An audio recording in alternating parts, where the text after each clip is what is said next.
Paul Signac foi um pintor francês neo-impressionista, figura importante no pontilhismo. Signac, de espírito literário, era simpatizante da filosofia anarquista. Também foi Paul Signac que ensinou a Georges Seurat a técnica do pontilhismo, tendo estes dois artistas sido os principais impulsionadores do movimento chamado divisionismo, também designado por neo-impressionismo ou pontilhismo. Signac pertenceu também ao grupo de artistas designados do Grupo dos 20. As principais características das obras de Paul Signac foram a decomposição das cores, o foco no recorte geométrico e a mistura das cores a partir dos pequenos espaços entre os pontos. O pintor francês Paul Signac foi um dos maiores representantes do pontilhismo. Ele produziu diversas obras, das quais se destacam A Ponte de Asnieres e A Entrada do Porto de Marselha.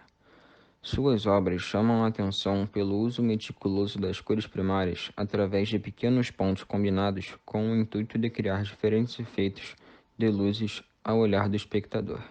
O pontilhismo está centrado no modo como se produz a cor com o pincel, no modo pictórico de natureza matemática, no qual as cores são justapostas e não mescladas. Ao lado podemos ver a pintura A Entrada do Porto de Marselha, que foi produzido em 1911. A pintura mostra um barco atracando ao porto. Paul Signac, importância e curiosidades. Como sabemos, foi o artista responsável pelo desenvolvimento do movimento artístico chamado de pontilhismo, junto com Georges Seurat.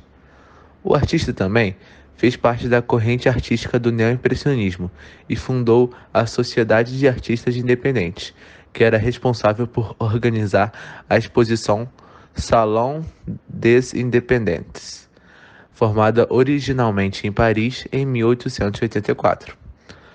Paul Signac era uma pessoa de espírito libertário e, além disso, era simpatizante da filosofia anarquista. Como podemos ver à direita, tem um quadro dele onde ele desenha um Cassis, em 1889. Georges Seurat foi um importante pintor francês para a criação do pontilhismo, o qual ele chamava de divisionismo. Consistia em dividir cores para produzir efeitos especiais. Seurat foi o primeiro pintor a conseguir preencher meticulosamente cada centímetro de suas pinturas com um turbilhão de pequenos pontos coloridos, e um ótimo exemplo disso seria o seu mais prestigiado quadro, Tarde de Domingo na Ilha de Grande Jaté. À direita podemos ver uma fotografia de Seurat e ao lado um retrato de Armand Jean, pintor com o qual ele dividiu o estúdio após seu serviço militar obrigatório. As principais características das obras do Seurat foi sua preocupação com a matemática, a preocupação com a sensibilidade e principalmente a tentativa do equilíbrio entre as cores quentes e frias. Nas duas famosas obras acima de Seurat, é possível identificar o método de pontilhismo como forma de pintura, ambas retratando o cotidiano da população de Paris no século XIX, onde aproveitam as margens do rio para tomar banho de sol e de rio, praticar esportes e levar crianças e cachorros para passear. Georges Seurat. Legado, importância e curiosidades. Georges Seurat estudou o desenho desde criança, estimulado por seus familiares. Ingressou na Escola de Belas Artes, em Paris.